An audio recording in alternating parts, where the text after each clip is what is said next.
আমরা যতদূর জানি আমাদের 7 নম্বর ভবনে প্রথম ক্র্যাশ করছে, দেন আপনার স্লাইড খেয়ে ওই ভবনের ব্লাস্ট হয়েছে আর কি। শক ওয়েভের ব্যাপার আছে না, ওই শক ওয়েভের কারণে অনেক ছাত্র আপনার ইমিডিয়েটলি জামা কাপড় ছিঁড়ে গেছে।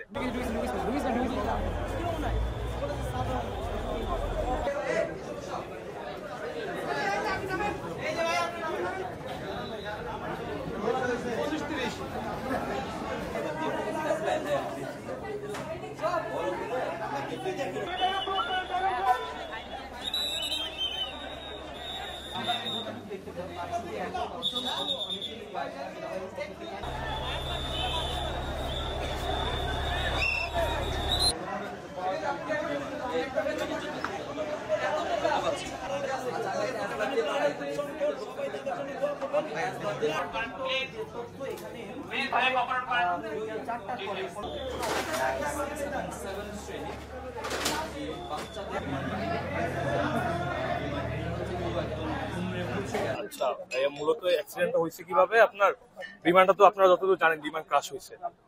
আমরা যতদূর জানি আমাদের 7 নম্বর ভবনে প্রথম ক্র্যাশ করছে, দেন আপনার স্লাইড খেয়ে ওই ভবনের ব্লাস্ট হয়েছে আর কি।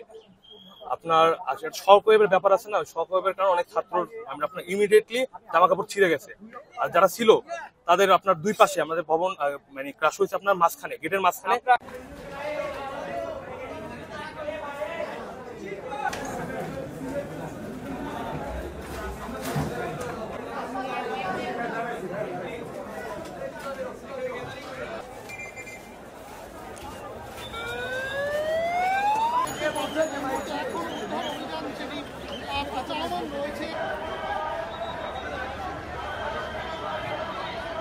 তোর মতো আমি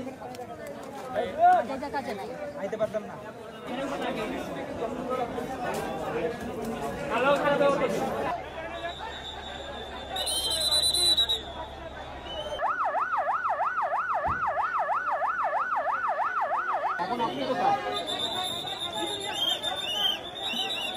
আমাদের বাচ্চাকে এখন পর্যন্ত কোনো হসপিটালে পাওয়া যাচ্ছে না, আর সিএমএইচ এ পাঠানো হয়েছে আমাদের গার্জিয়ানকে, কিন্তু ওখান থেকে কোনো খবর পাচ্ছি না। তো বাধ্য আমাদের তো প্রথম থেকে ঢুকতে দেওয়া হচ্ছিল না, ইভেন আমার বোনকেও বের করে দেওয়া হয়েছে। এখন আমি চেষ্টা করে এই পর্যন্ত আসছি, আমাকে তাও ঢুকতে দেওয়া হচ্ছে না।